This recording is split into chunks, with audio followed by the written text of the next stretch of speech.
I ran marketing at a bunch of companies, including LogMeIn, which I ran for 5 years, and before that, a game company for 5 years. Both of them listed on NASDAQ, and then afterwards did a bunch of upfront go-to-market stuff for companies like Dropbox and Eventbrite and Lookout. So lots of fun across these. And I guess now I'm a published author as well.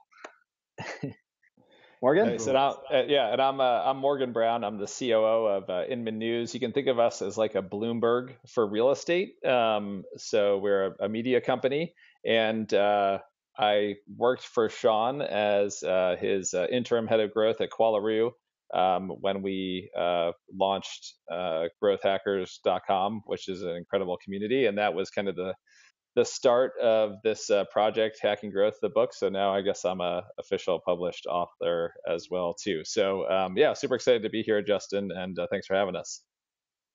Yeah, thanks again for sharing your guys' backgrounds and also what you guys do. I just want to get right into it. The first thing I always like to ask other marketers, but I'd rather ask you guys. Love for you guys to kind of define growth hacking to a lot of people, kind of busting the myths out there, especially reading Hacking Growth. I really love the section where you guys talked about, but I think there's a lot of misconception out there with other marketers, even other growth hackers, kind of preaching and talking about growth hacking. And I figured why not ask directly to the source, to the guys that run growthhackers.com and created the word growth hacking. Sure, I'll go ahead and take that, Morgan.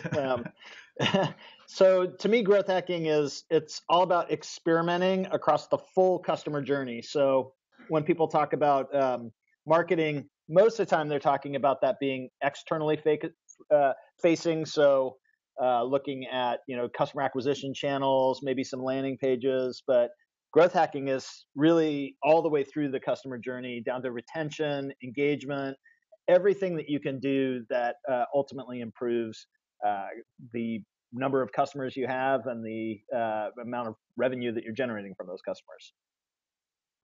Yeah, and I think a big point that you guys highlighted there is just a lot of people talked about like silver bullets with like the Airbnb example and all that stuff. And I really liked how you guys said that it's not really all about the silver bullets, but again, like thinking about more like the full stack approach, looking at all the different channels and doing a lot of experimentations. So like that's to that point, like I think that really resonated a lot, very well with me in the book that you guys talked about. Yeah, Justin, I think to that point, like I think people look at the end and think that someone came up with like a silver bullet or kind of lightning struck or like a bulb went off somewhere. And I think the reality is that even if these companies come up with these innovative solutions like Airbnb did, it's the result of a really rapid learning process. Like they're just learning faster than everyone, and they're experimenting faster, and they're looking for the best opportunities to get in front of their audience, and they're just kind of iterating through that. So I mean, Airbnb failed 3 times before they launched, or before they got traction, and failed to launch 3 times actually. And so I think people miss that learning process, right? They're just looking for the silver bullet without kind of iterating through and learning. And I think the other thing that's a kind of a misconception is people are looking for these like Airbnb, Craigslist wins, and really growth is about compounding small wins over time. It's about incremental gains that you kind of stack on top of each other, and there really is no one silver bullet out there. Thanks again for the explanation on that. Yeah, I definitely agree on all those points. And, I reading kind of the book and also just hearing guys' stories too, besides like the Airbnb example, I guess like Sean, through kind of the work that you've done in the past too before, do you think you could kind of share us kind of like a story between like one of the companies that you worked at, whether it be for Eventbrite or it could be for even Dropbox too, kind Sure. of when did you start identifying or started seeing that growth hacking became an actual thing? I guess I think you highlighted that story a lot. Yeah, so I'll actually go all the way back to LogMeIn as kind of my big aha moment on the importance of really the cross-functional effort or the full journey. When I started at LogMeIn, we got the product ready. There was some decent early feedback, so we said, okay, let's just go out and grow this thing. And we basically went out and started testing different areas, and we got some early signal from Google, just Google AdWords. And so it seemed to be a pretty good channel. We had somebody who's spending a ton of money building the space, Go to My PC, spending like $100 million plus, kind of building up the category.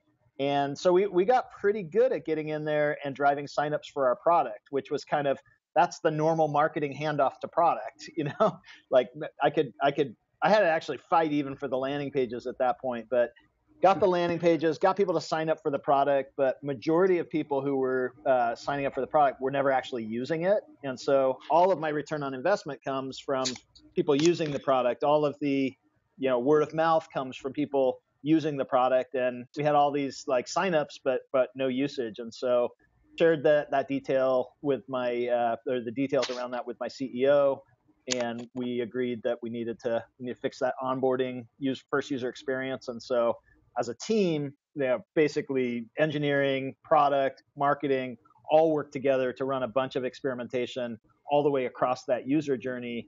And that's really what opened up growth for us. That we were stuck at about $10,000 a month in spending before that. Once we got that first user experience right, we could scale the same channels to over $1 million a month, and with a 3-month payback on investment. And so we scaled that business all the way cash flow positive, all the way to the IPO, based on a lot of the stuff that we did in those early days. Today, it's like almost a $6 billion company. But for me, that was the aha moment where, gosh, it's so much better when marketing works together with product, works together with engineering. When we can get everybody working together in a process, that's way more effective. And so I looked at most companies weren't doing that. So that's what I went out and with Dropbox and others to basically go in and try to set up that sort of system in the super early days. So at Dropbox, I was the first non-engineer on the team, and basically there was less than 10 people at the time. And so not a lot of things to break down there, kind of history or silos or anything. We could just set it up right from the beginning. And same thing at Eventbrite was a little bit bigger, maybe 15 people, but still small enough that we could really kind of pull together as a team and run the experimentation all the way across that user journey. Very cool, very cool. And I know that you talked about essentially growth, or both of you guys talked about growth hacking, or growth in general, not being just one singular person. Is about kind of combining different departments or different teams for that. I guess, can you just like highlight that a little bit more too, or like how do you go about or I know you guys work with a lot of enterprises or even startups and brands. I guess, how is your approach to kind of bringing that topic up when like kind of different departments or different groups or developers or marketing teams are not really talking to each other? Does it, It's tough. Morgan, you want to take that one?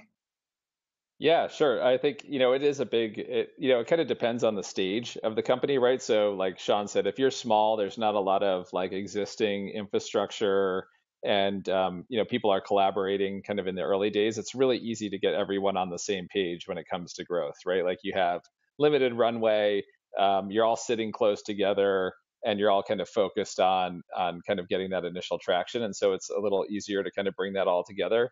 I think as you get bigger and people kind of come in from other organizations, or they have preconceived notions about what they're responsible for, or what marketing's supposed to do versus what engineering's supposed to do, and those types of things, the silos can be a little harder to overcome. And I think that was one of the main things we talked about, is like, some of the best growth doesn't come from better user acquisition. It comes from improving how you monetize people, or how you activate people, or how you retain people, which traditionally marketing hasn't been tasked with, or they've been kind of bifurcated or separated from that process. And so in a bigger organization, I think what you really have to do is one of two ways. Either one, it has to come from the top down. So you really need leadership to kind of rally people and say, hey, this is an organizational priority, and get everyone on the same page with helping them understand how they impact growth and what their role is, and how to help people collaborate and set that structure up for success. Or alternatively, it needs to come from bottom up, where you have small teams maybe working on a particular product, start to, nothing spreads faster in companies than success, right? So having a small team working on a product, really iterating and experimenting their way to growth, that success spreads, and the rest of the organization kind of has a natural pull to understanding what this one product team is doing that's so interesting. And so if you are in a leadership position, you should get everyone aligned around growth. But if you're not in a leadership position, you should demonstrate success wherever you are, and you'll start to see some natural pull from the rest of the organization. That's kind of the story we tell about the BitTorrent mobile team in the beginning.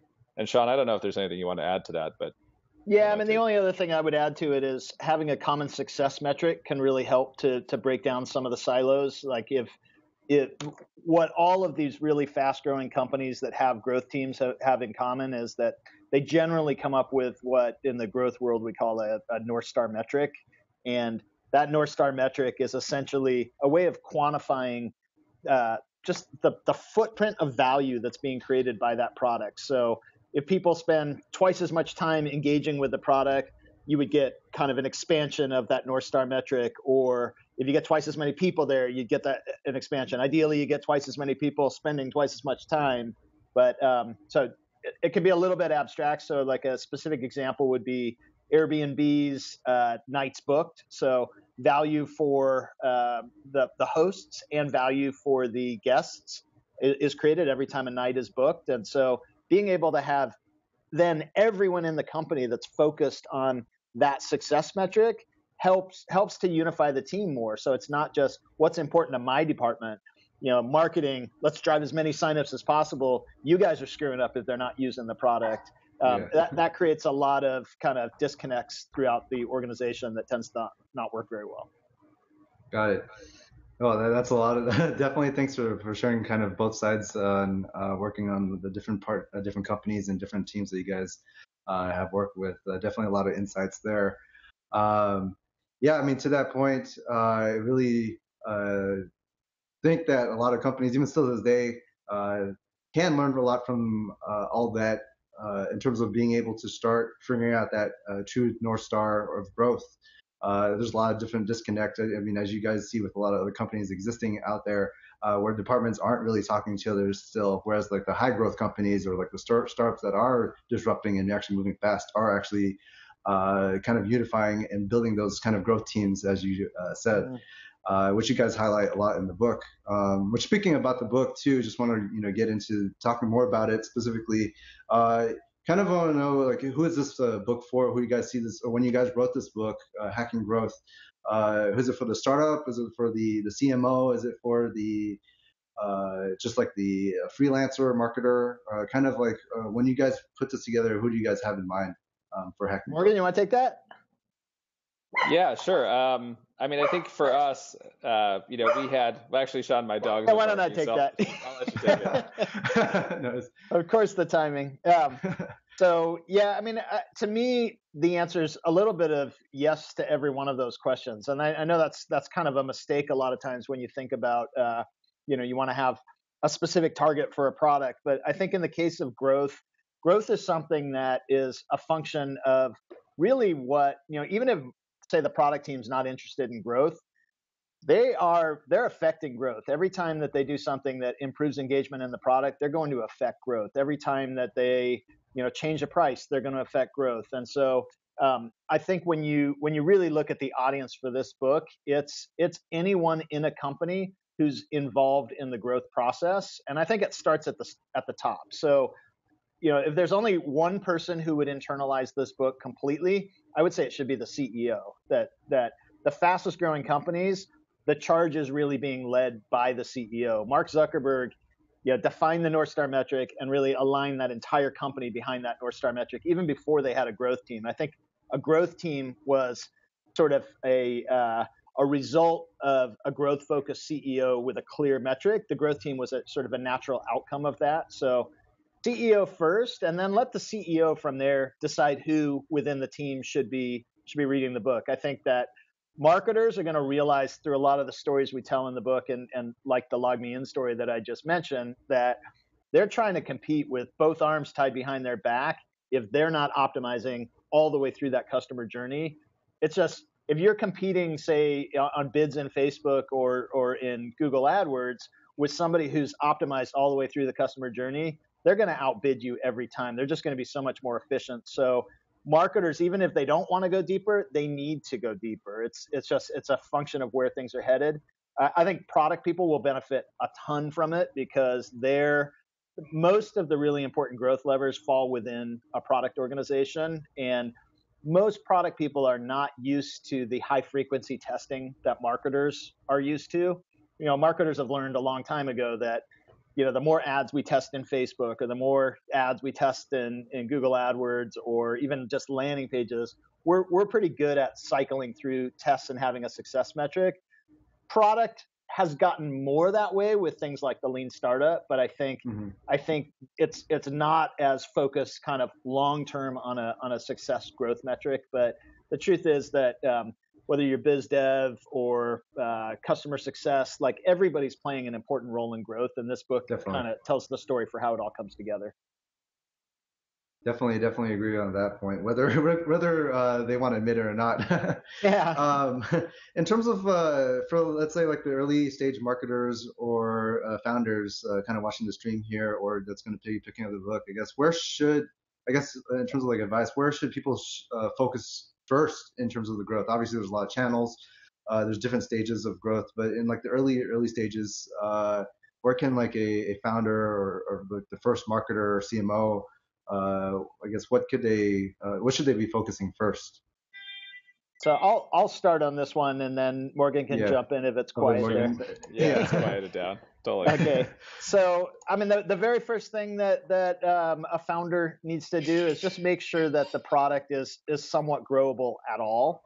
And so that's the requirement for sustainable growth, is that the product is actually valuable to early users. So I think a lot of times the mistake that founders and other people make is that they come out of the gate thinking, as soon as I turn on channels, I'm in growth mode. But that's not really what you should be doing. You're essentially scrambling for that first 100 or the first 1,000 people to come in and use the product, not so that you can figure out how to grow it to 1 million right off the back of those people, but so that you can validate if your product is something that, one, if they keep using it over time, that's a really good sign. But even a good kind of predictive metric is a question that Morgan and I both like to ask is, how would you feel if you could no longer use this product?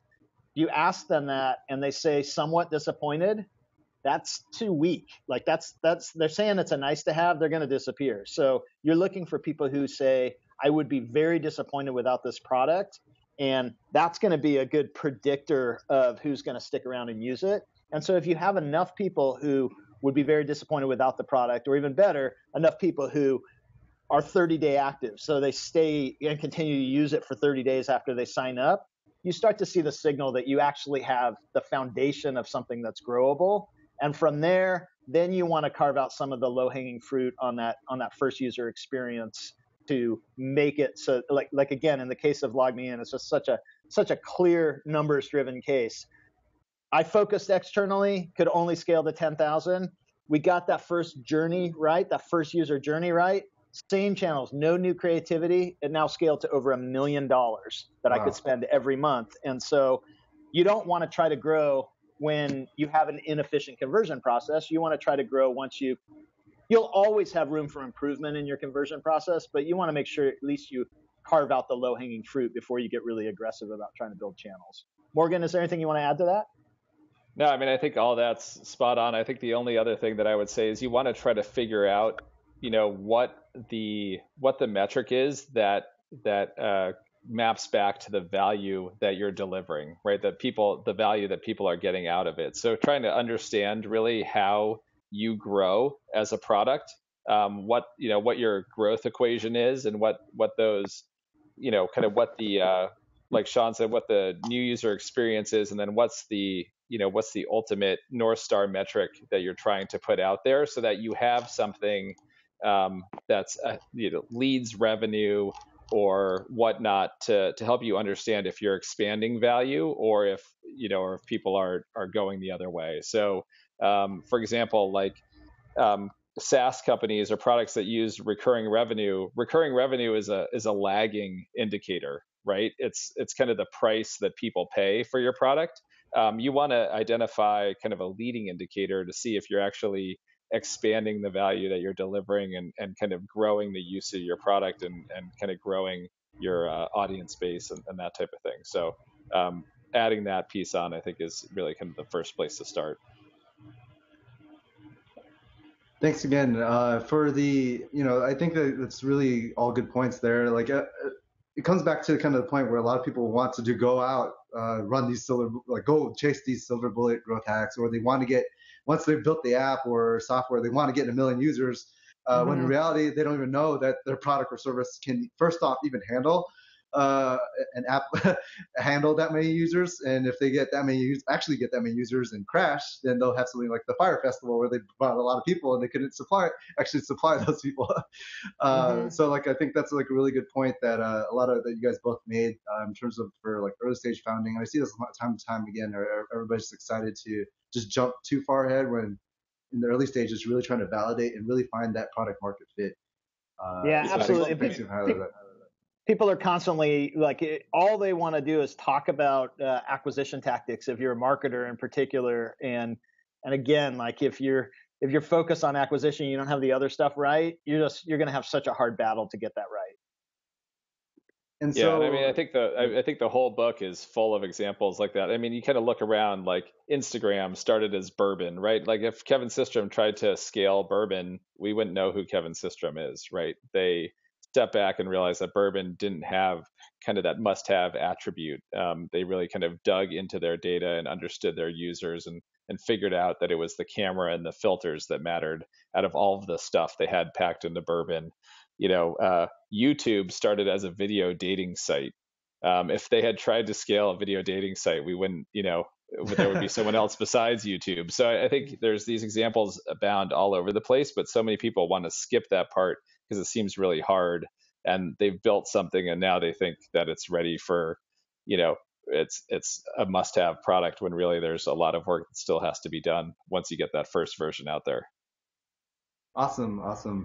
So I'm going to open up now to kind of just questions from the crowd here. Let's see here. We have the first, I guess the first question from Kenny, who's just asking kind of, what is the most challenging part of implementing kind of a growth strategy? It could be from like, either any of the stages through, it could be like the early stage or mid stage or even like late stage. I guess what do you guys see both as like the greatest challenge? So yeah, I mean, I think there's a lot of challenges with it, but I'll hit. I have two that are high. I'm going to say one and see what Morgan comes up with for if he comes up with the other one. But I think the hardest one is actually just getting into the habit of being in the habit of testing and just executing the process in a very systematic way. But most people, it's like going to the gym, that you just it's hard to do in the beginning, and then you get into the habit of it, and it gets pretty easy. And I think the rhythm of executing the 4-step growth process and running tests is something that good growth teams really are good at. Very, very cool. Morgan, do you have anything to add to that? No, that's the one that I was going to say is, it's basically not letting the rest of the demands of running a business or building a product pull you away from the focus of growth. It's too easy to get bogged down in like a major redesign or rebuild or administrative stuff, or, there's a million things that go into running a business that don't actually really tie that very closely to like growth and the focus on growth. And it's easy to get distracted and pulled away from it. And the best companies, the fastest growing companies, are the ones that don't let that happen. Very cool. All right, we have another question coming in from Zeb. Zeb, I guess you can ask both Sean and Morgan live here.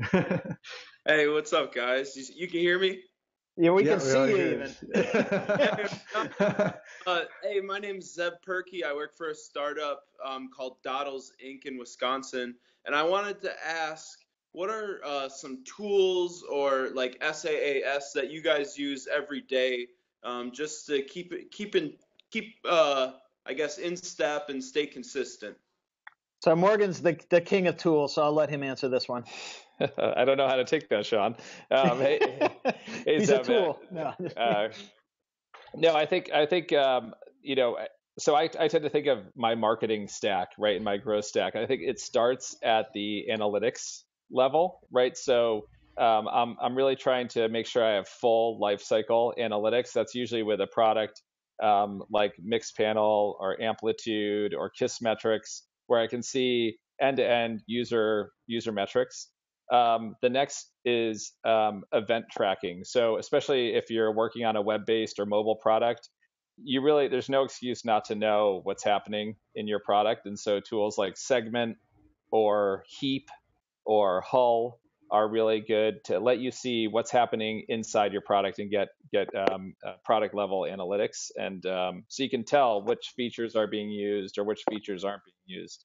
Then I really think about, from a user activation standpoint, like how am I converting people? And so tools like Intercom or HubSpot or Autopilot or Customer.io are all really important to that. And then kind of moving up the stack into acquisition and that type of thing, tools that allow you to capture emails, optimize landing experiences. So whether it's a Bounce Exchange or Sumo.com or Unbounce or Instapage or that type of thing are all tools that I use. And then out in the channel, there's lots of specific tools, whether it's SEO, content, paid advertising, that they all have their specific stacks, and so there's a bunch there. But that's really how I try to think about it: is analytics level first, event level second, and then working up the funnel from retention, activation, and then out into the channels.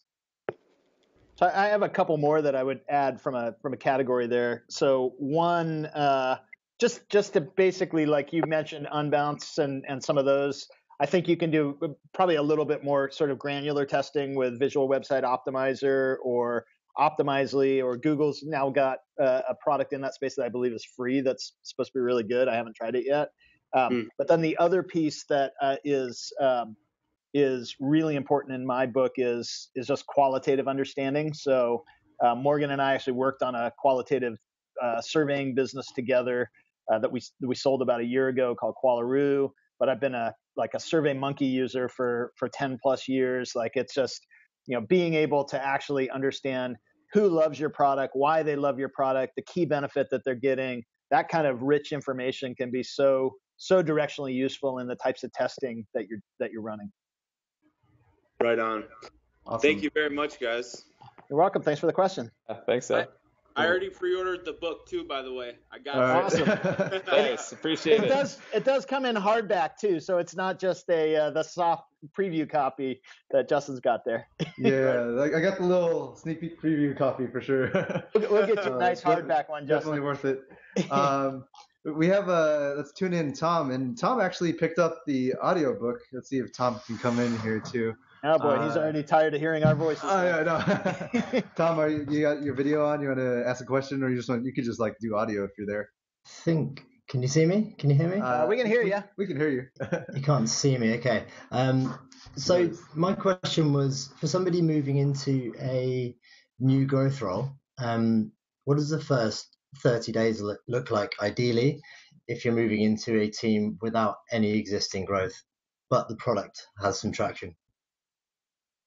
Yeah, I'll let Sean take this one. Okay. Because it's kind of your sweet spot.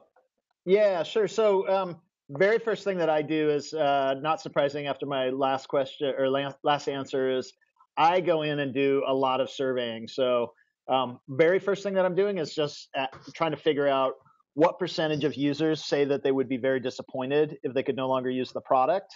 So just ask, how would you feel if you could no longer use this product? Finding the ones who say they would be very disappointed, and hopefully it's more than zero. If it's zero, you might want to look around for a different growth role. It's just reality. You're going to have a really hard time growing a product if that's the case. There you are.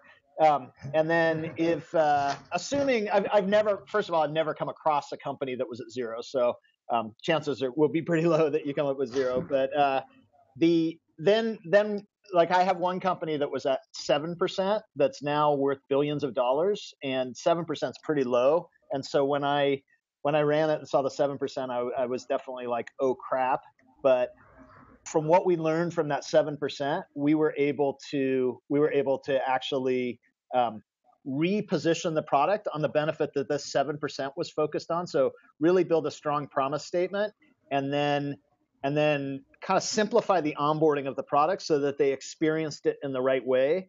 And within 2 weeks, we got it up to the next cohort of people that we surveyed were at 40%. And then within 6 months, we had it to 60% would be very disappointed without it. So you essentially looking for the signal of who loves the product is the starting point. And once you find that signal, a lot of it is then just trying to replicate basically the path that they took and take out any complexity in that path. And then finally, you do need to go and build channels. You do need to bring people in, but that's kind of the last step in my mind, especially if you've already got some people there. If you're in a product that's just releasing, then obviously you need to focus on bringing a few people in. But assuming that you've got some people coming through, optimize flows on that organic traffic, get your messaging right, get the finish line defined, get your measurement systems in place so that you can actually run your experiments and track the results. And then ultimately, again, the surveys are going to tell you which channels you should be thinking about going out and trying to reach people through. So just asking people first, how did they find it? Optimize the existing channels all the way out to the channel, and then look for ideas of new channels to potentially test based on what you're hearing from customers. So Morgan, Perfect. Would you add anything else to that?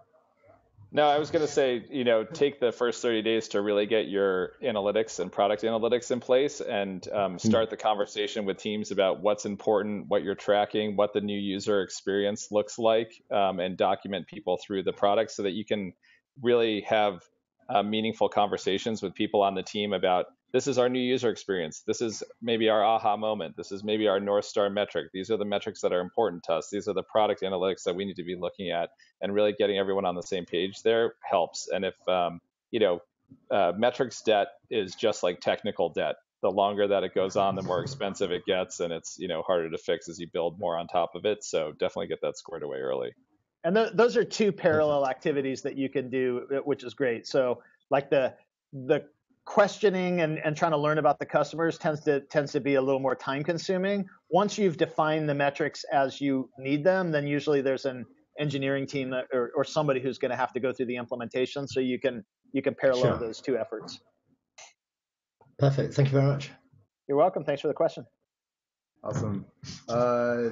All right, I guess we'll just have one more question coming in. I'm not sure what you guys are doing on time. I don't want to take too much more. Thanks again for providing the insights. This is a question that actually a few people actually asked is, what is the best example, or what company is actually running like the best growth hacker growth right now that you're seeing or trying to study? Is there any particular company that you're seeing now or recently that kind of caught your attention, your eyes, that either came through growthhackers.com or just like seeing kind of externally from both you and I think Sean? Morgan and I probably have a pretty similar answer on this, but you go for it, Morgan. Let's hear your answer.